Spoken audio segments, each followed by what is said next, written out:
দর্শক শ্রোতা, সংবাদ বিশ্লেষণ ভিত্তিক আলোচনা অনুষ্ঠান বণিক বার্তা নিউজ রুমে আপনাদের সবাইকে স্বাগত জানাচ্ছি। আমি এম এম মুহসেন। আজ আমরা আলোচনা করব পুঁজিবাজারের পূর্ণাঙ্গ অটোমেশন চাইছেন ব্রোকাররা, এই শীর্ষক প্রতিবেদনটি নিয়ে। প্রতিবেদন তৈরি করেছেন আমাদের প্রতিবেদক মেহেদী হাসান রাহাত। বিষয়টি নিয়ে আলোচনার জন্য আজকে আমাদের সঙ্গে আছেন ঢাকা স্টক এক্সচেঞ্জের সাবেক ব্যবস্থাপনা পরিচালক জনাব K A M Majedur Rahman ও আইডিএলসি ইনভেস্টমেন্ট লিমিটেডের ব্যবস্থাপনা পরিচালক ও প্রধান নির্বাহী কর্মকর্তা জনাব মোহাম্মদ মনিরুজ্জামান। আজকের আলোচনায় আপনাদের সবাইকে স্বাগত জানাচ্ছি। আমি প্রথমেই মেহেদী হাসান রাহাতকে অনুরোধ করব তার প্রতিবেদনটি সংক্ষেপে একটু তুলে ধরার জন্য। ধন্যবাদ মোস্তফা ভাই। তো যেটা আসলে কোভিড-19 বাংলাদেশে কোভিড-19 এর সংক্রমণ শুরু হওয়ার পরেই বিশেষ করে শেয়ার মার্কেটে যে বিষয়টা আলোচিত ছিল যে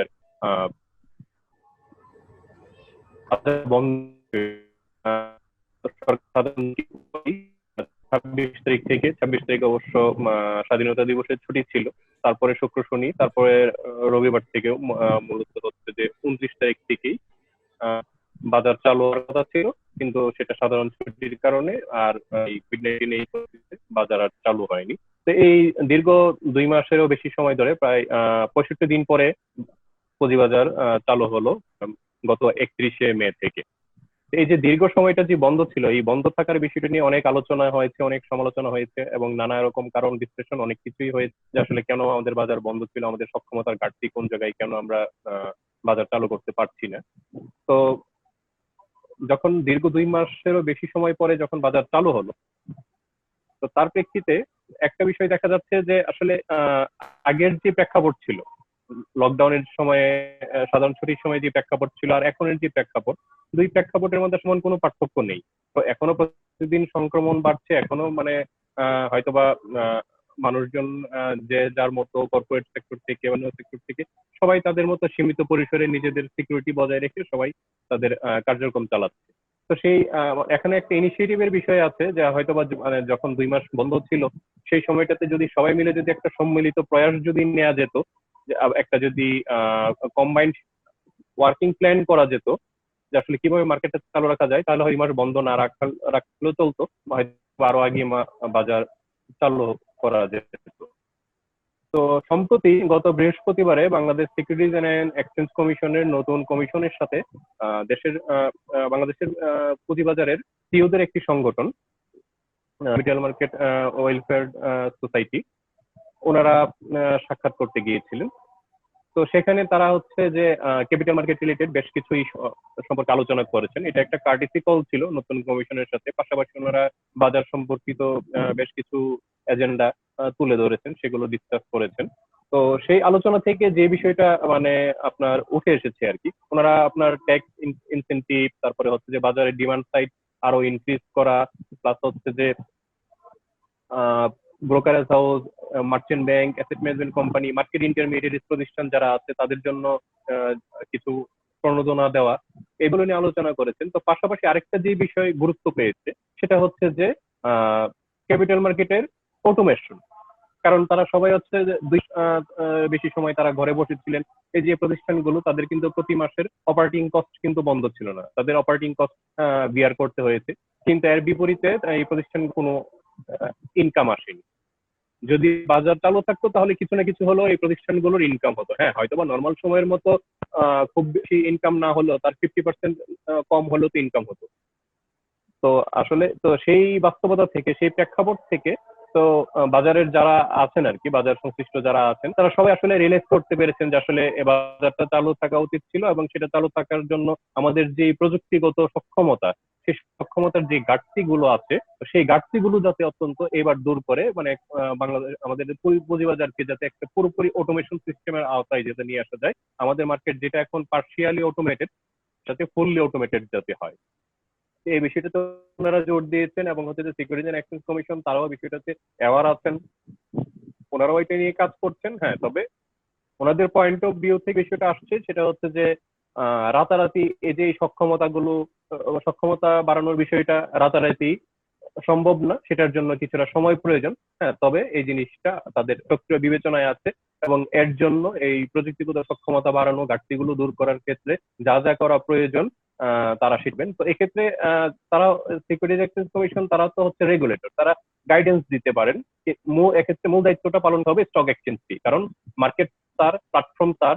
তো এক্ষেত্রে মানে সবার আগে মানে সামনে থেকে নেতৃত্বটা দিতে হবে মূলত স্টক এক্সচেঞ্জটি।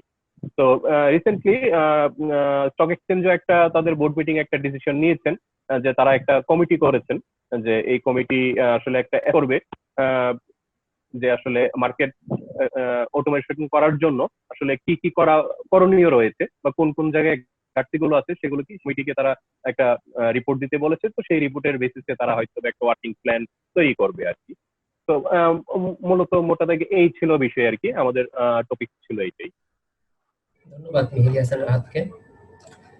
আমি এখন প্রথমেই মনিরুজ্জামান সাহেবকে অনুরোধ করব যে অটোমেশন প্লাস হচ্ছে নতুন সি মানে কমিশন গঠন হলো, সিইসি কমিশন, এই সব এটা আপনার প্রত্যাশা কি আর কি তাদের কাছে?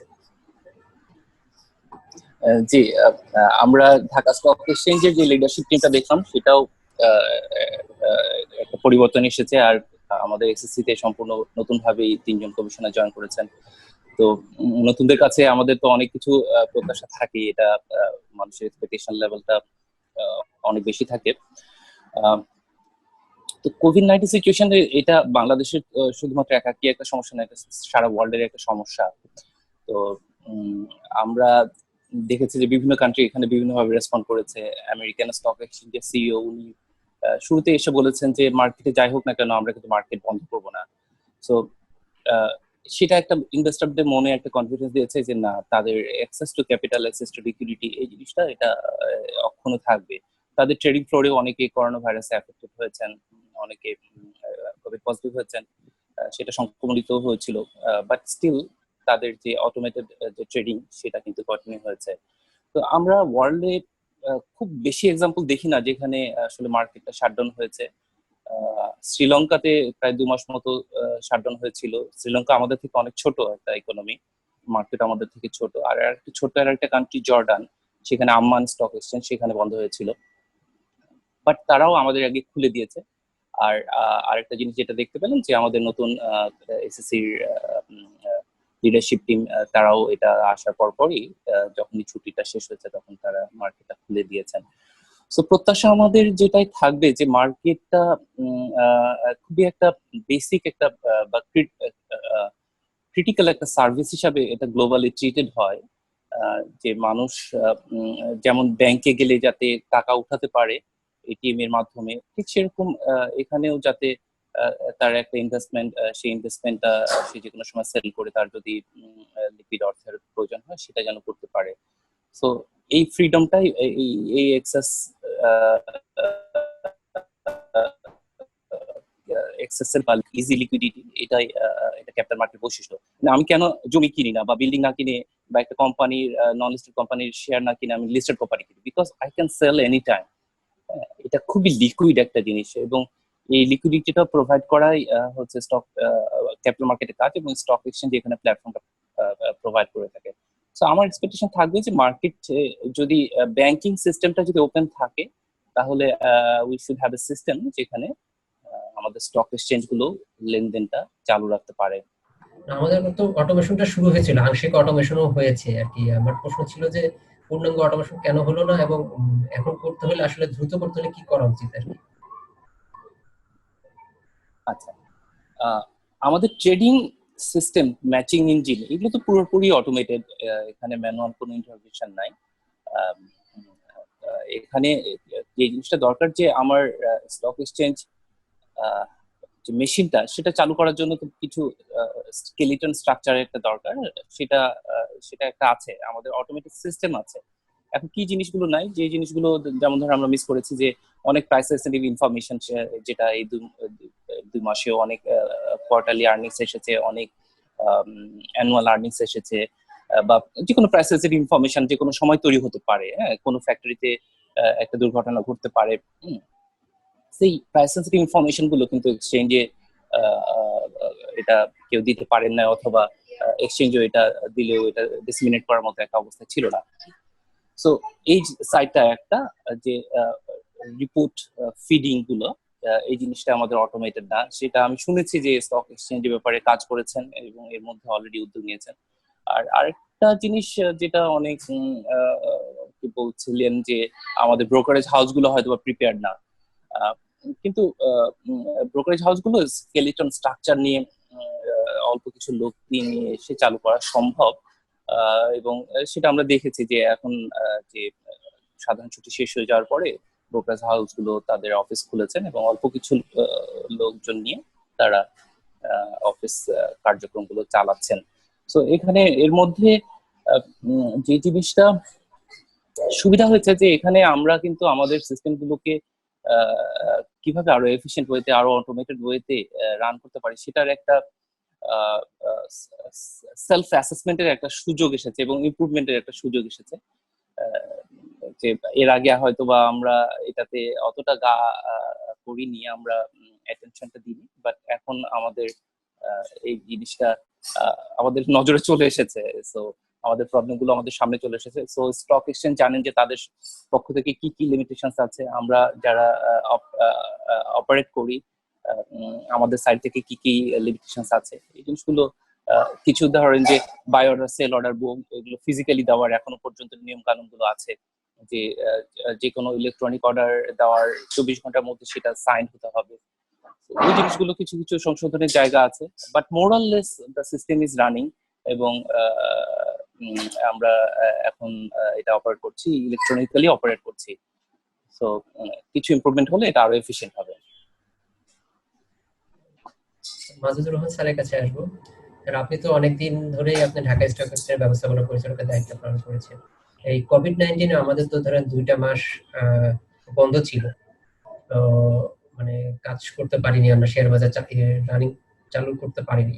এখন বলা হচ্ছে যে প্রযুক্তিগত সমস্যার কারণে করতে পারি না। আপনি কিভাবে দেখেন স্যার এটাকে? আমাদের প্রথমত এই ট্রানজাকশনের মধ্যে কিন্তু কতগুলো আমাদের প্রথমত একটা আইনগত দিক আছে, তারপরে আছে টেকনিক্যাল গত দিক, এবং সবচেয়ে বড় কথা হলো বিনিয়োগকারীদের আস্থা। আমি শুরু করি বিনিয়োগকারীদের আস্থা নিয়ে, যে ডেফিনেটলি আমার মনে হয় ক্যাপিটাল মার্কেট ইন্টারমিডিয়েটস যারা আছেন, পার্টিকুলারলি মনিরুজ্জামান সাহেব আজকে আমাদের সঙ্গে আছেন, এবং যেটা বলছিলেন যে একজন বিনিয়োগকারী তার শেয়ার যখন বিক্রি করে দিতে চান, বিক্রি করে দেওয়ার জন্য তার যে সবসময় অ্যাভেলেবিলিটিটা, অর্থাৎ স্টক এক্সচেঞ্জ খোলা আছে এবং সেখানে তার শেয়ার গুলো বিক্রি করে দিতে পারবেন, এটা অত্যন্ত গুরুত্বপূর্ণ বিষয়। এবং সেটা আমাদের ক্যাপিটাল মার্কেট ইন্টারমিডিয়ারিজ এবং কর্তৃপক্ষ ঠিকই অনুধাবন করতে পেরেছেন, এবং সেই ব্যাপারে আমাদেরকে এখন যে ব্যবস্থাটা নিতে হবে সেটার কথায় আসে। একটা শেয়ার ট্রানজাকশন হয়, আমরা এইভাবে ধরে নিই যে একজন বায়ার আছেন, একজন সেলার আছেন, বায়ারের একজন ব্রোকার আছেন, সেলারের একজন ব্রোকার আছেন। বায়ার যখন শেয়ারটা কিনতে চান, উনি তখন কি করেন, উনি ওনার ব্রোকারের মাধ্যমে জানিয়ে দেন যে এখানে ঢাকা স্টক এক্সচেঞ্জের কিন্তু একটা মোবাইল অ্যাপও আছে, মোবাইল অ্যাপের মাধ্যমে অথবা ব্রোকারের মাধ্যমে জানিয়ে দিতে পারেন যে আমি আমার 100টা শেয়ার বিক্রি করব, কিনবো বা বিক্রি করবো, দুটাই প্রযোজ্য। তখন ব্রোকার এই অর্ডারটা ঢাকা স্টক এক্সচেঞ্জের কাছে পৌঁছে দেয়, যে বিক্রি করতে চান তারও বিক্রি করার ইচ্ছাটা, বা যিনি কিনতে চান তার কেনার ইচ্ছাটা, দুটোই বাই অর্ডার বা সেল অর্ডার ঢাকা স্টক এক্সচেঞ্জের কাছে একটা অটোমেটেড মেকানিজম আছে, তাকে বলি আমরা অর্ডার ম্যানেজমেন্ট সিস্টেম। এটা ব্রোকারের যে আইটি সিস্টেম আছে, তার যে কম্পিউটার সিস্টেম আছে, তার সফটওয়্যারের মাধ্যমে ঢাকা স্টক এক্সচেঞ্জে অর্ডার ম্যানেজমেন্ট সিস্টেমে পাঠিয়ে দিয়ে থাকে। প্রত্যেকদিন সকালবেলা ট্রেড শুরু হওয়ার কমপক্ষে 1 ঘন্টা আগে এটা পাঠিয়ে দেন। এই পাঠিয়ে দেওয়ার ফলে যেটা হয়, ঢাকা স্টক এক্সচেঞ্জ এই অর্ডার গুলো তার অর্ডার ম্যানেজমেন্ট সিস্টেমে তুলে ধরে, এবং যখন একটা ট্রেড মোটামুটি বায়ার এবং সেলারের দামে মিলে যায়, তখন এটা সেটেলড ট্রানজাকশন হিসেবে চলে আসে আপনার ওই যে অটোমেটেড ট্রেডিং সিস্টেম যেটা আছে সেইখানে। ঢাকা স্টক এক্সচেঞ্জের একটা খুব ভালো ন্যাসডাকের একটা সিস্টেম আছে, এই সিস্টেমের মাধ্যমে আপনার ট্রানজাকশনটা সেটেলমেন্ট হিসেবে পরিচিত হয়। এই যখন ট্রানজাকশনটা হতে থাকে এবং অর্ডার প্রক্রিয়া থেকে সেটেলমেন্ট পর্যন্ত, এখানে কিন্তু একটা সার্ভেলেন্সের বিষয় আছে। মানে এটা ঠিক মতন হচ্ছে কিনা, সেটা ট্রানজাকশনটার বিধিগত দিকগুলো দেখভাল করেন সার্ভিলেন্স সিস্টেমের মাধ্যমে দুইটা জায়গায়। এক আছে ঢাকা স্টক এক্সচেঞ্জ, আরেকটা আছে সিকিউরিটিজ অ্যান্ড এক্সচেঞ্জ কমিশনে। বাংলাদেশ সিকিউরিটিজ অ্যান্ড এক্সচেঞ্জ কমিশনের কাছে তাদেরও একটা সার্ভিলেন্স সফটওয়্যার আছে, তারা প্রত্যেকটা ট্রানজাকশন সেখান থেকে দেখে থাকেন। তো এই সার্ভিলেন্সটাও খোলা থাকার প্রয়োজনীয়তাটা আছে। মানে যেহেতু সাধারণ ছুটির বিষয় ছিল, সাধারণ ছুটির মাধ্যমে একমাত্র জরুরি বিভাগগুলো ছাড়া বাকিরা কিন্তু সবাই বন্ধে চলে গেছেন, এবং সেটা ঢাকা স্টক এক্সচেঞ্জ সহ বাংলাদেশ সিকিউরিটিজ এক্সচেঞ্জ কমিশনে গেছেন। তো এখানে যেটা প্রয়োজন ছিল যে আইনগত এই বিষয়টা যদি বিবেচনা করে আগে থেকে খুলে দেওয়া হতো, অর্থাৎ ঢাকা স্টক এক্সচেঞ্জের এই ট্রানজাকশন বিষয়টা ব্যাংকিং ট্রানজাকশনের মতোই গুরুত্বপূর্ণ হিসেবে যদি অনুমোদন করা হয়, তাহলে পরে এই আইনগত বাধাটুকু আর থাকবে না। এটা খুব সহজ বিষয়, এটা টেকনোলজির বিষয় না। আচ্ছা, তো তাহলে বাই হলো, সেল হলো, সার্ভিলেন্স হলো, এখন ঢাকা স্টক এক্সচেঞ্জের কাজ। Dhaka stock exchange central depository Bangladesh limited CDBL এর কাছে যে শেয়ারটা বিক্রি হলো সেটা জানিয়ে দিতে হবে, যেই শেয়ারটা কেনা হলো জানিয়ে দেবে। জানিয়ে দেওয়ার ফলে সেন্ট্রাল ডিপোজিটরি দিন শেষে এই শেয়ারগুলো একটা অ্যাকাউন্ট থেকে আরেকটা অ্যাকাউন্ট, অর্থাৎ সেলারের অ্যাকাউন্ট থেকে বায়ার অ্যাকাউন্টে ট্রান্সফার করবে। এই অথরিটিটা দিয়ে থাকে ঢাকা স্টক এক্সচেঞ্জ। তাহলে ঢাকা স্টক এক্সচেঞ্জের এবং সিডিবিএল এর এই জায়গাটুকু অটোমেটেড হতে হবে, এবং এই জায়গাটুকু একেবারে খুব সফিস্টিকেটেড অটোমেশন না হলেও এটা যে অটোমেশন আছে সেটা দিয়ে কাজ করা যায়, এবং এটা যথেষ্ট। এখন বাকি থাকলো পেমেন্টের জায়গাটুকু। যিনি কিনছেন তাকে টাকাটা পৌঁছে দিতে হবে সেলারের কাছে। বায়ার যে টাকাটা তার আছে, কেনার সামর্থ্য আছে, এটা কিন্তু ঢাকা স্টক এক্সচেঞ্জকে জানিয়ে দিতে হবে। সেলিং এর পরে ঢাকা স্টক এক্সচেঞ্জ এই টাকাটা সেলারের কাছে পৌঁছে দেবেন। তো সেখানে দেখেন ব্রোকার, বায়ারের যে ব্রোকার, তার কিন্তু একটা অটোমেশনের প্রয়োজন আছে, যে উনি ব্যাংককে ইনস্ট্রাকশন দিতে পারবেন ঢাকা স্টক এক্সচেঞ্জের অ্যাকাউন্টে টাকাটা পৌঁছে দেওয়ার জন্য। তো সেখানে এখন যেটা হয় চেকের মাধ্যমে বা কোনো কোনো ক্ষেত্রে ব্যাংক ট্রান্সফারের মাধ্যমে হয়ে থাকে, কিন্তু এই জায়গাটায় অটোমেশনের একটা ঘাটতি আছে, ব্রোকারের সাথে ব্যাংকের মাধ্যমে ঢাকা স্টক এক্সচেঞ্জে আসার। At the same time Dhaka stock এক্সচেঞ্জেরও যে সেলার, যে ব্রোকার, সেলারের ব্রোকারের কাছে পৌঁছে দেওয়ার জন্য কিন্তু একটা ঘাটতি রয়ে গেছে, যে ঢাকা স্টক এক্সচেঞ্জও ব্যাংককে ইনস্ট্রাকশনটা দিয়ে থাকে একটা হাফ অটোমেটেড সিস্টেমে। এখানটাও আরেকটু অ্যাডভান্স করা যায়, এবং এটা খুব সহজ, এটাও খুব কঠিন কিছু না। তাহলে পেমেন্টের এই জায়গাটা আমাদের একটা অটোমেশনের প্রয়োজন আছে, এবং সেখানে মার্কেটে যারা ব্রোকাররা আছেন তাদের সঙ্গে ঢাকা স্টক এক্সচেঞ্জ এবং ব্যাংক, এগুলোর মধ্যে একটা অটোমেটেড পেমেন্ট সিস্টেমের প্রয়োজন আছে। আর অন্য যে পেমেন্ট অটোমেশনের কথা বলছিলাম সেটা হলো ঢাকা স্টক এক্সচেঞ্জ এবং সিডিবিএল এর মাধ্যমে।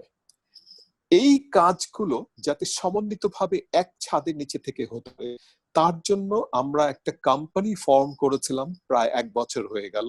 তার নাম হলো সেন্ট্রাল কাউন্টারপার্টি বাংলাদেশ লিমিটেড। এটাকে আমরা সিসিপি বলে থাকি, আমাদের মার্কেটের ল্যাঙ্গুয়েজে আমরা সিসিপি বলে থাকি। এই সিসিপির ফাংশনটা 1 বছর হয়ে গেল, এখন পর্যন্ত আমরা শুরু করতে পারিনি।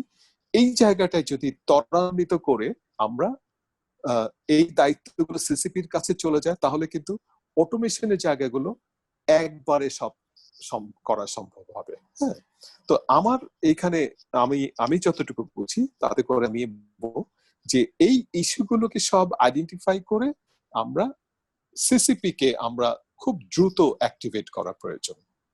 আর বাকিটুকু আমাদের কমিশন যেটা ঠিকই উপলব্ধি করেন, যে মানে আমাদের বিনিয়োগকারীদের, অর্থাৎ একজন ব্যাংকিং সিস্টেমের কথা যদি চিন্তা করি, যে একজন অ্যাকাউন্ট হোল্ডার তার অ্যাকাউন্টে অ্যাক্সেসটা সব সময় চান, সেটা ইন্টারনেট ব্যাংকিং এর মাধ্যমে হতে পারে, এটিএম এর মাধ্যমে হতে পারে, অথবা ব্রাঞ্চে যেয়ে হতে পারে। তো ঠিক তেমনি ভাবে কাজ করতে হলে আমাদের কিন্তু অটোমেশনের জায়গাগুলোর ইনিশিয়েটিভস গুলো নেওয়া আছে, আংশিকভাবে হয়েও গেছে। আংশিক বলতে আমি বলবো যে 75%ই হয়ে গেছে, বাকিটুকু করা খুবই সম্ভব এবং আরো একটা অ্যাডভান্সড লেভেলে করা সম্ভব যদি আমরা ওই সেন্ট্রাল কাউন্টার পার্টি যে কোম্পানিটা আছে তাদের কার্যক্রমটা খুব দ্রুত শুরু করতে পারি। এই হলো আমাদের মার্কেটের ট্রানজাকশনের যে মেকানিজমটা সেটার কথা বললাম। এখন ঢাকা স্টক এক্সচেঞ্জ এই ব্যাপারে কতটুকু উদ্যোগ নিয়েছিল, মেহেদী সাহেব যেমন বলেছিলেন যে যখন স্ট্র্যাটেজিক ইনভেস্টর দেওয়া হয়েছে তাদের মাধ্যমে বেশ কতগুলো চুক্তি হয়েছিল এবং এই চুক্তির মাধ্যমে আমরা কতগুলো টেকনোলজি পাওয়ার কথা ছিল। এই টেকনোলজি কিন্তু যে কোনো সময় আমরা ইমপ্লিমেন্ট করতে পারি। ইমপ্লিমেন্টেশনের জায়গাগুলো হলো যে প্রথমত মনিরুজ্জামান সাহেব বলছিলেন যে একটা কোম্পানি যখন তাদের কিছু ইনফরমেশন থাকে, যেমন ডিসক্লোজার যেগুলো করতে হয়, এই ডিসক্লোজার গুলোর জন্য কিন্তু একটা ইনফরমেশন ডিসক্লোজার বলে একটা সফটওয়্যার আমরা ওদের কাছ থেকে আমরা বিনামূল্যে আমরা পাওয়ার চুক্তি হয়েছে এবং এইটার বাস্তবায়ন দরকার। তাহলে মনিরুজ্জামান সাহেব কিন্তু ওনার কোম্পানি থেকে এই একটা যদি একটা প্রাইস সেন্সিটিভ ইনফরমেশন কোনো একটা কোম্পানিকে দিতে হয় বা মনিরুজ্জামান সাহেবকে যদি কোনো একটা ইনফরমেশন ডিসক্লোজার পড়তে হয়, তাহলে কিন্তু এই সিস্টেমটার মাধ্যমে পাওয়া সম্ভব হবে। সেটা হলো যেমন ধরেন একটা কোম্পানি, আমরা যদি XYZ যদি একটা কোম্পানির কথা বলি, এই কোম্পানিটা অটোমেটিক্যালি ওই ইনফরমেশন ডিসক্লোজার সিস্টেমে ঢুকে সে কিন্তু ধরে নিলাম সে তার AGM হচ্ছে বা বোর্ড মিটিং হচ্ছে, সেই অ্যানাউন্সমেন্টটা করতে চাচ্ছে, এটা কিন্তু অটোমেটিক করে দিতে পারবে। এখানে ঢাকা স্টক এক্সচেঞ্জের স্টাফদের আসারও প্রয়োজন হবে না। এই জায়গাটুকু হ্যাঁ কেউ প্রশ্নই করতে পারেন যে এটা আইনগতভাবে হলো কি হলো না, সেটা কিন্তু আরেকটা বিষয়। এখন একটা ইস্যুয়ার মানে একটা কোম্পানি যখন আইনগতভাবে যদি না করে থাকে, তার দায়িত্ব ওই কোম্পানিকেই নিতে হবে এই অ্যাডভান্স, এবং যদি সে না করে থাকে তার জন্য গভর্নেন্সের জায়গায় ঢাকা স্টক এক্সচেঞ্জ আসবে বা SEC আসবে। হ্যাঁ, তো এই বিষয়গুলো আমরা যখন এই সিস্টেমগুলো আমরা চালু করব তখন এইগুলো মোটামুটি আরো সহজ হয়ে যাবে। তাহলে দেখা যাক আরেকটা বিষয় যেটা থেকে যায়, যেমন আমরা এই কোভিড এর সময় অনেকগুলো কোম্পানি বোর্ড মিটিং করতে পারিনি, আমরা AGM করতে পারিনি, সেটা করার জন্য কি ব্যবস্থা ছিল? এই ব্যবস্থাটা কিন্তু আবার এইভাবে সম্ভব যে ওই শেনজেন এবং সাংহাই স্টক এক্সচেঞ্জের মাধ্যমে যে চুক্তিটা হয়েছিল, তারা কিন্তু আমাদেরকে একটা এই গুলো করার জন্য আরেকটা সফটওয়্যার টেকনোলজি তারা আমাদেরকে দিয়েছে, যেটাও ইমপ্লিমেন্ট করা সম্ভব। এবং এটা বিভিন্ন দেশে আপনার অনলাইন ওয়েব মিটিং করাটা এটা হয়ে থাকে। এবং আপনি জানেন এর মধ্যে গ্রামীণ ফোন করেছে, আমার মনে হয় গ্ল্যাক্সো করেছে, আরো 2-1টা কোম্পানি করেছে, তারা কিন্তু এটা করেছে। এটা কঠিন কিছু না। আজকে আমরা যেমন যেভাবে কথা বলছি ঠিক একইভাবে আপনার হয়তো একটা AGM এ হয়তো 1000 বিনিয়োগকারী আসবেন, 1000 শেয়ার হোল্ডার আসবেন, 1000 শেয়ার হোল্ডারকে আমরা একটা টেকনোলজির মাধ্যমে ওই অ্যাক্সেসটা আমরা দিতেই পারি এবং সেটা একটা বড় আকারের একটা অ্যাক্সেস। ওই অ্যাক্সেসটা আপনার ঢাকা স্টক এক্সচেঞ্জের কাছে কিন্তু ওই স্ট্র্যাটেজিক ইনভেস্টরদের সাথে একটা চুক্তির মাধ্যমে করার একটা বিষয় আছে। সো আমি এখন এখান থেকে এইটাই বলতে পারি যে এই বিষয়গুলো আমরা করার জন্য আমাদের কিন্তু সব রসদগুলো আমাদের হাতের কাছেই আছে এবং আমরা খুব শিগগিরই আমরা এই বিষয়গুলো আমরা বাস্তবায়ন করতে পারবো। এই ব্যাপারে কিছুটা উদ্যোগ নিতে হবে এবং এই উদ্যোগের আমার মনে হয় সবাই মিলে, মার্কেটের সবাই মিলে, রেগুলেটর সহ সবাই মিলে একটা টিম তৈরি করে যদি আমরা ওই CCP, central counter party, Dhaka stock এক্সচেঞ্জের স্ট্র্যাটেজিক ইনভেস্টরদের কাছ থেকে যেগুলো আমরা চুক্তিবদ্ধ হয়েছিলাম সেই বিষয়গুলো নিয়ে একটু কাজ করলে আমার মনে হয় আমরা ঢাকা স্টক এক্সচেঞ্জের আমাদের বাংলাদেশ ক্যাপিটাল মার্কেটের যে একটা স্টেজে পৌঁছানোর কথা সেই জায়গাটায় আমরা খুব শিগগিরই পৌঁছে যেতে পারবো। আপনি অনেক সুন্দর করে জিনিসটা বিশ্লেষণ করেছেন। স্যারের কাছে জানতে চাবো জিনিসগুলো, সেটা হচ্ছে যে বিশ্বের একটা আধুনিক পুঁজিবাজারে যেসব বৈশিষ্ট্য কিংবা যে জিনিসগুলো থাকা দরকার বাংলাদেশে সেগুলো আছে কিনা, এবং আমাদের যে পুঁজিবাজার যেভাবে বড় হচ্ছে আপনারা যে এক্সপেক্ট করতেছেন যে বিদেশি কোম্পানি বিদেশি আসতেছে, কি এইগুলো থাকা উচিত আর কি, ব্যবস্থাগুলো নেওয়া উচিত এখন ভবিষ্যতের জন্য? এটা কি মনিরুজ্জামান বলবেন না আমি বলবো? দুজনেই বলেন, সমস্যা নেই। আচ্ছা, আমি মনে করি আমাদের মার্কেটে পটেনশিয়াল ভেরি হাই। আমাদের আমাদের দেখেন যে কোম্পানিগুলো আছে এটা কিন্তু সংখ্যার দিক থেকে কম না, কোম্পানির পরিমাণও কিন্তু কম না। কোয়ালিটিগত দিক থেকে আমাদের গভর্নেন্সের জায়গাটা আমাদের একটু আরো একটু নজরদারি করা দরকার, আর একটু শক্ত হওয়া দরকার, যাতে করে আমরা যে বাইরের যে বিনিয়োগকারীরা আসেন, ফরেন ইনভেস্টরদের কথা আমরা বলে থাকি, বা আমাদের দেশীয় বিনিয়োগকারীরা যারা আছেন, তাদেরকে আমাদের ওই আস্থার জায়গাটুকুতে নিয়ে যেতে হবে। আমরা আরেকটা বিষয় মনিরুজ্জামান সাহেব যেটা বলছিলেন, লিকুইডিটির জায়গাটা, একটা কোম্পানি লিকুইডিটি থাকতে হবে এবং তার পেছনে কতগুলো আইনগত বিষয় আছে, কতগুলো ব্যবহারিক দিক আছে, মার্কেটের প্র্যাকটিসের বিষয় আছে। তো আমরা লিকুইডিটি জায়গাটাও যদি স্বচ্ছতার মধ্যে নিয়ে আসতে পারি, তাহলে মার্কেট কিন্তু আমাদের মোটামুটি আমাদের ইনফ্রাস্ট্রাকচার যা আছে আমি বলবো এটা বেশ ভালোই আছে। এখান থেকেই কিন্তু আমাদের একটা আইডেন্টিটি আমরা তৈরি করতে পারি। এবং আমি এইটুকু জোরগলায় বলতে পারি যে আমাদের মার্কেটে যে ক্যারেক্টার, সেটা কিন্তু ইন্ডিয়ার মার্কেট অনেক ম্যাচিওর, ইন্ডিয়ার মার্কেট অনেক বড়, তার পরপরই কিন্তু আমাদের অবস্থানটা বেশ ভালো জায়গায় আছে। শ্রীলঙ্কার মার্কেটটা অত্যন্ত ছোট, মনিরুজ্জামান সাহেব জর্ডানের মার্কেটের কথা বলছিলেন, বা ফিলিপিন্সের মার্কেটের কথা আমরা এর মধ্যে পত্রপত্রিকায় দেখেছি। তাদের থেকে কিন্তু আমাদের ইনফ্রাস্ট্রাকচারগত বা আমাদের কোয়ালিটিগত দিক থেকে আমরা কিন্তু বেশ ভালো অবস্থানে আছি। শুধু দরকার হলো আমাদের একটা সমন্বিত প্রচেষ্টার মাধ্যমে আস্থার জায়গাটা তৈরি করা। মানে আমি একটা বিষয়ে একটু দৃষ্টি আকর্ষণ করতে চাই, তো এই বিষয়ে হচ্ছে যে আপনারা দুইজনই একটু আপনাদের মত দিবেন।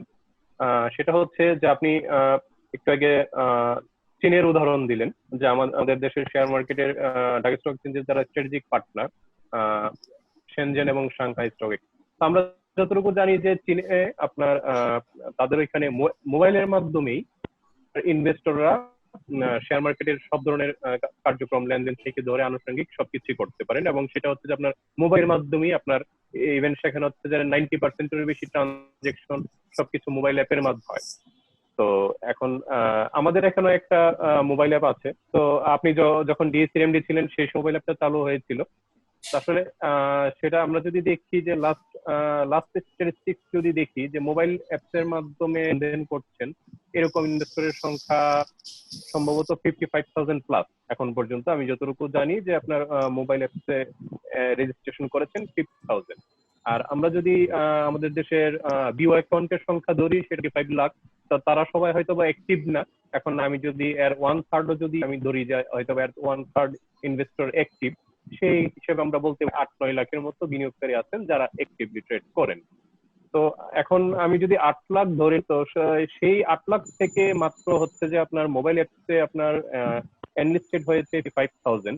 অথচ আমরা যদি এখন দেখি যে আমাদের এখানে যেভাবে হচ্ছে যে স্মার্টফোনের প্রসার ঘটেছে, সাথে সাথে স্মার্টফোন এবং হচ্ছে যে সবাই ফেসবুক সহ আরো নানা রকম অ্যাপ ইউজ করছে।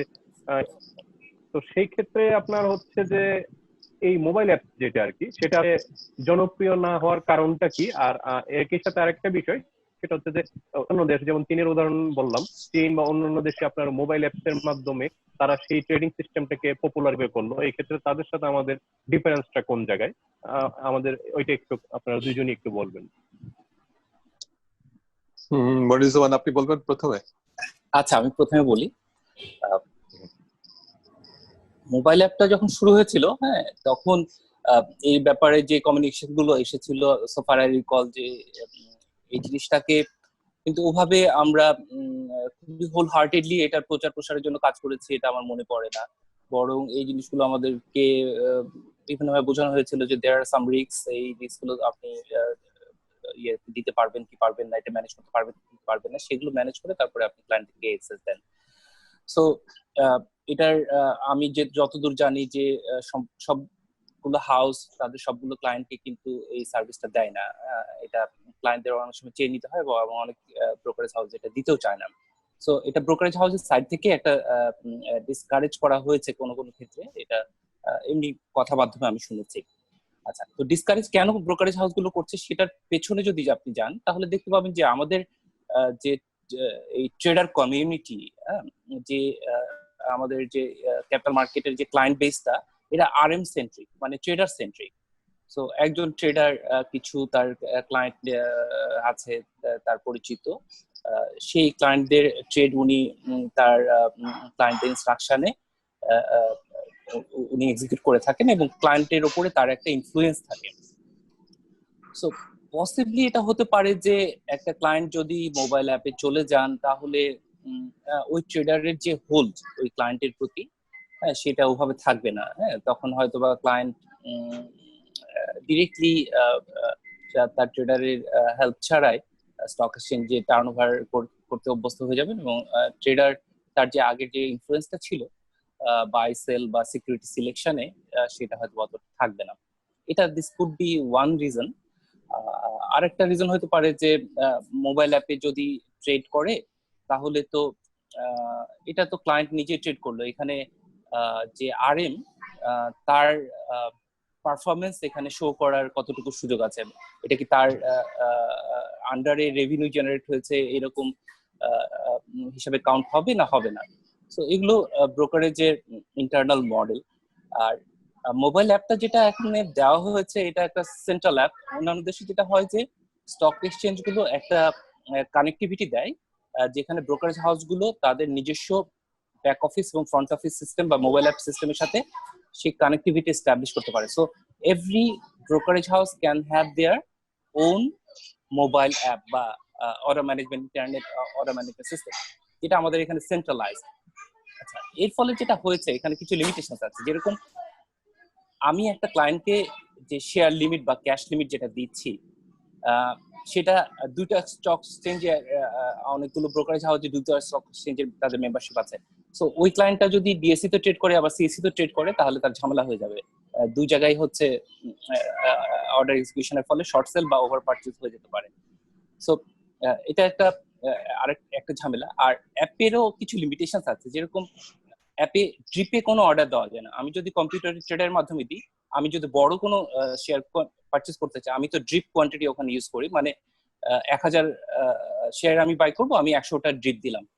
কিন্তু মোবাইল অ্যাপে এই ড্রিপ কোয়ান্টিটি এটা বসানোর সুযোগ নাই, এক নম্বর কথা। দুই নম্বর কথা হচ্ছে যে মার্জিন লোন ক্লায়েন্টদেরকে কিন্তু আমরা এই মোবাইল অ্যাপটা দিতে পারি না, কারণ আমরা মার্জিন লোন ক্লায়েন্টদেরকে রেস্ট্রিক্ট করে দিই যে অল্প কিছু সিলেক্টেড স্ক্রিপই তারা কিনতে পারবেন, কিন্তু এই মোবাইল অ্যাপে এই রেস্ট্রিকশনটা সেট করার কোনো সুযোগ নাই।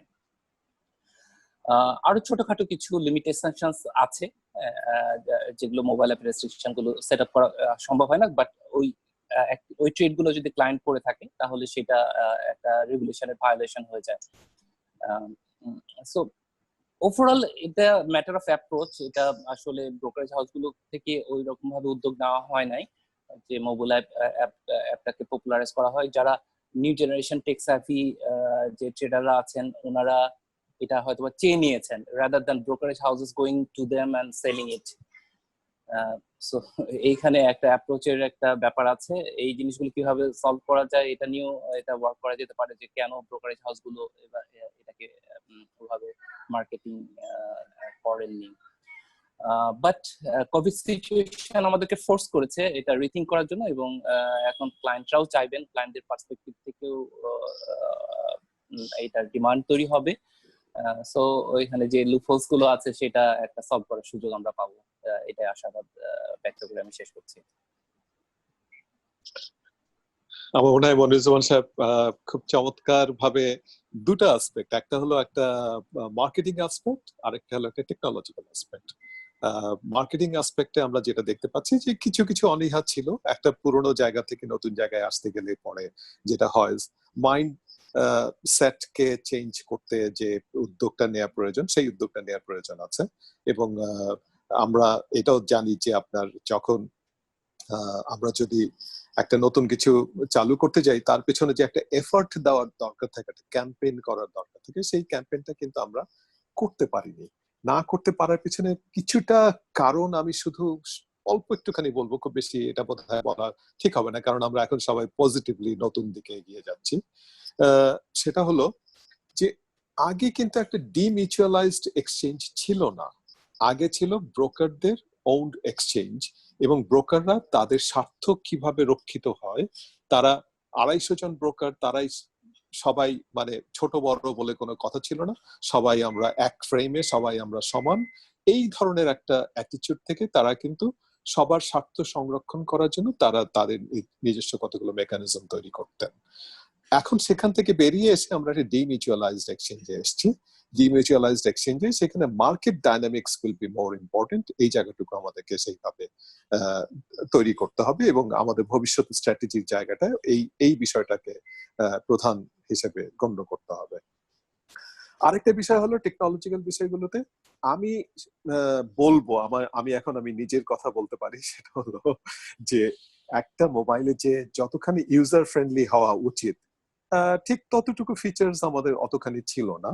আইনগত বিষয় কতগুলো ছিল সেই জায়গাটুকু আমাদের অতখানি এই জায়গাটুকু ডেভেলপমেন্ট করা প্রয়োজন এবং এটা যে কোনো সময় করা সম্ভব। এটা আমি খুব একটা বড় বাধা হিসেবে দেখি না। এখানে যথেষ্ট ইনভেস্টমেন্ট হয়েছে এবং যে ভেন্ডার সে কিন্তু বাকি ইনভেস্টমেন্ট বাকি ডেভেলপমেন্ট গুলো তার কাছ থেকে আমরা অবশ্যই আদায় করে নিতে পারি। আর তাছাড়াও আবার ওই যে স্ট্র্যাটেজিক ইনভেস্টর তাদের তরফ থেকেও কিন্তু তাদের কাছ থেকেও কিন্তু আমরা একটা সমাধান এখান থেকে আমরা পেতে পারি। তাদের কাছ থেকেও মোবাইল অ্যাপ নেওয়ার বিষয়ও আছে, ইচ্ছা করলেই আমরা সেটা নিতে পারি। সেটা নিলাম বা না নিলাম সেটা পরের কথা, এটা মানে কমার্শিয়াল ডিসিশন ঢাকা স্টক এক্সচেঞ্জের। কিন্তু আমাদেরকে এখন ঢাকা স্টক এক্সচেঞ্জ সহ মার্কেটে সবাই মিলে আমাদেরকে একটা বিষয় অনুধাবন করতে হবে যে আমাদের 17 কোটি মানুষের মধ্যে যদি আমরা কোনো সময় যদি আমরা চিন্তা করে থাকি অন্তত পক্ষে আমরা 1 কোটি বিনিয়োগকারী, এই 1 কোটি বিনিয়োগকারীকে কিন্তু সাপোর্ট করতে হলে পরে যদি একটা ব্রাঞ্চ নেটওয়ার্ক দরকার হয়, এতগুলো ট্রেডার দরকার হয়, এটা কিন্তু ফিজিক্যালি কমার্শিয়ালি একটা ভায়াবল প্রপোজিশন না। আমাদেরকে টেকনোলজির মাধ্যমে যেতেই হবে, যেটা পৃথিবীর সব জায়গায় বড় বড় দেশগুলোতে বড় বড় এক্সচেঞ্জ গুলো করে থাকে। আমাদেরকেও ঠিক তেমনি ভাবে মেহেদী হাসান সাহেব যেটা বলছিলেন যে চায়নাতে তো 95% ট্রানজাকশন হয়ে থাকে মোবাইল অ্যাপের মাধ্যমে, কারণ এই বিশাল ভূখণ্ড এবং সেখানে দুটি স্টক এক্সচেঞ্জ যদি এই ট্রানজাকশন গুলো করতে যায় তাদের পক্ষে তো সম্ভব না যে তারা এই এত বড় একটা ল্যান্ডস্কেপে তারা এতগুলো ব্রাঞ্চ সেট আপ করে এই কাজগুলো করবে। এখানে আমাদের টেকনোলজি সাহায্য নিতেই হবে। তো সেই জায়গাটা আমি বলবো যে মোবাইল অ্যাপ বা শুধু মোবাইল না, ইন্টারনেটের মাধ্যমেও এবং আরো নতুন কিছু হয়তো আমরা চিন্তা ভাবনা করে এখান থেকে অনেক কিছু বের করে নিয়ে আসতে পারি। তবে আপাতত আমাদের যতটুকু আছে, 2 স্টক এক্সচেঞ্জের এই ইন্টারনেট ট্রেডিং এর মাধ্যমে ব্যবস্থা আছে, মোবাইলের ব্যবস্থা আছে। আবার কোন কোন ব্রোকার কিন্তু বড় বড় ব্রোকাররা তারা তাদের নিজস্ব এপিআই অর্থাৎ তাদের অর্ডার ম্যানেজমেন্ট সিস্টেম নিয়ে তারা তৈরি করে বসে আছেন। এই বিষয়গুলো আমরা খুব শিগগিরই অনুমোদন করতে পারি, তাহলে আমাদের মার্কেটের ট্রানজাকশনের পরিমাণ কিন্তু অনেক বেড়ে যাবে। এখানে মনিরুজ্জামান সাহেব একটা কথা বলছিলেন যে মোবাইল অ্যাপের মাধ্যমে ট্রানজাকশন করলে ব্রোকার তার কমিশনটুকু হয়তো পাবে না। এই কমিশনটুকু কিন্তু আমরা এই ঘাটতিটা পুষিয়ে নিতে পারি আরো অনেক বেশি ট্রানজাকশনের ভলিউমের মাধ্যমে। আবার আরেকটা বিষয় হলো যে একটা যে সাইকোলজিক্যাল একটা আসপেক্ট যেটা আছে, যে ট্রেডার অর্থাৎ রিলেশনশিপ ম্যানেজার তার পারফরমেন্সটা কিভাবে নিরূপণ করা হবে, যে সে কতগুলো ট্রেড নিয়ে আসলো বা তার ক্লায়েন্টের উপর তার যে একটা প্রভাব আছে যে আমি এই ক্লায়েন্টকে আমি ধরে রাখতে পারছি, এইগুলো কিন্তু মানে সম্পূর্ণভাবে একটা নতুন মেকানিজম, একটা স্ট্র্যাটেজির বিষয়। একই জিনিস আমরা ব্যাংকিং সিস্টেমে আমরা দেখেছি যে একজন ক্লায়েন্টকে রিলেশনশিপ ম্যানেজার যদি ক্লায়েন্ট যদি ব্রাঞ্চে না আসে তাহলে কিভাবে ধরে রাখবে। আমি আমার নিজের অভিজ্ঞতা দিয়ে বলতে পারি, আমার রিলেশনশিপ ম্যানেজার আমার ব্যাংকের আমাকে প্রতি সপ্তাহে না হলেও কিছুদিন পর পরই ফোন করে জানতে চেয়েছে যে আমার কোনো প্রয়োজন আছে কিনা, এবং আমি আমার লয়্যালটি কিন্তু তার কাছ থেকে চলে যায়নি, বা চলে গেলেও মানে আরেকজনের মানে আমার এটা তো একটা সার্ভিস স্যাটিসফ্যাকশনের বিষয় আছে, প্রফিটেবিলিটির একটা বিষয় আছে, সেগুলো বিচার করে আমাদেরকে মানে একজন ক্লায়েন্টকে আমি জোর করে আঁকড়ে ধরে রাখবো যদি আমি সার্ভিস না দিতে পারি, যদি তার থেকে আমি তাকে যদি আমি ঠিক প্রপার প্রোডাক্টটা না দিতে পারি, সেটাও তো মানে গ্রহণযোগ্য বিষয় না। তো সবকিছু মিলিয়ে আমাদেরকে যে বিষয়টা উপলব্ধি করতে হবে সেটা হলো যে মার্কেট ডাইনামিক্স চেঞ্জ হয়ে যাচ্ছে। আমরা যদি তার সঙ্গে যদি আমরা খাপ খাইয়ে না চলতে পারি তাহলে মার্কেট কিন্তু আস্তে আস্তে এটা মার্কেটের কিন্তু ক্যারেক্টার, মার্কেটের প্রফিটেবিলিটি, মার্কেটের ভলিউমস এগুলো সব দিন দিন কমে যাবে। আমার মনে হয় সেই জায়গাটুকু অ্যাড্রেস করা আমাদের খুবই জরুরি প্রয়োজন। Thank you. কথার সূত্রে মানে একটা সংক্ষিপ্ত করে আপনি একটা বিষয় যদি একটু ইয়ে করেন, সেটা হচ্ছে অর্ডার ম্যানেজমেন্ট সিস্টেমের কথা বলছিলেন যে অনেক কিছু ব্রোকার তারা নিজেরা তাদের নিজেদের সেট আপ করে রাখা আছে, কিন্তু সেটার আসলে আপনার সেই পারমিশনটা পাচ্ছে না, সেই অথরাইজেশনটা পাচ্ছে না। তো ওয়ার্ল্ড ওয়াইড তো আপনার সব জায়গাতেই হচ্ছে যে ওএমএস সিস্টেমটা থাকে হচ্ছে যে আপনার ইন্ডিভিজুয়ালি ব্রোকারেজ হাউসের কাছে, সেটা আপনার স্টক এক্সচেঞ্জ আপনার কন্ট্রোল করে না। কিন্তু আমাদের দেশে বিপরীত চিত্র, যে পুরো ওএমএস সিস্টেমটাই কন্ট্রোল করছে, ম্যানেজ করছে স্টক এক্সচেঞ্জ, এবং এর জন্য আপনার প্রতি বছর এক্সচেঞ্জের একটা বেশ ভালো বড় অঙ্কের কষ্ট হচ্ছে। তো আপনার সময়ে আপনি ছিলেন অনেকদিন, তো একটু যদি সতর্ক করে আমাদেরকে বলেন যে এই অর্ডার ম্যানেজমেন্ট সিস্টেমটা এখন ধরেন ম্যান্ডেটরি না করে, যে যারা চায় তারা তাদের নিজেদের ক্যাপাসিটি আছে তারা সেটা ম্যানেজ করলো, আর যাদের ক্যাপাসিটি নেই তাদের দায়িত্ব স্টক এক্সচেঞ্জ নিল, এরকম করে কি মানে এই মেকানিজমে এটা রান করার ক্ষেত্রে কি সমস্যা আছে কিনা, বা এটা করা যায় কি? না, কোনো সমস্যা নেই, আমি আপনার সঙ্গে সম্পূর্ণ একমত। যে আপনার মানে আমরা সবাই মিলে একসঙ্গে আছি, ভালো কথা, কিন্তু আমি যদি আমার ব্যবসায়ের ক্ষেত্রে আমি কিন্তু সম্পূর্ণভাবে এখানে ফ্রি মার্কেটের কথা বলছি, যে আমি যদি নতুন কিছু আমার বিনিয়োগকারীদের জন্য নিয়ে আসতে পারি, অ্যাডিশনাল কিছু বেনিফিটস নিয়ে আসতে পারি, তাতে যদি অন্যের ক্ষতি না হয়, তাতে যদি স্টক এক্সচেঞ্জের ক্ষতি না হয়, মার্কেটের রেগুলেশনের যদি কোনো ভায়োলেশন না হয়, তাহলে আমি কেন করব না? এইখানটায় আমি মনে করি যে আমাদের ওই গতানুগতিক ধারা থেকে বেরিয়ে আসতে হবে।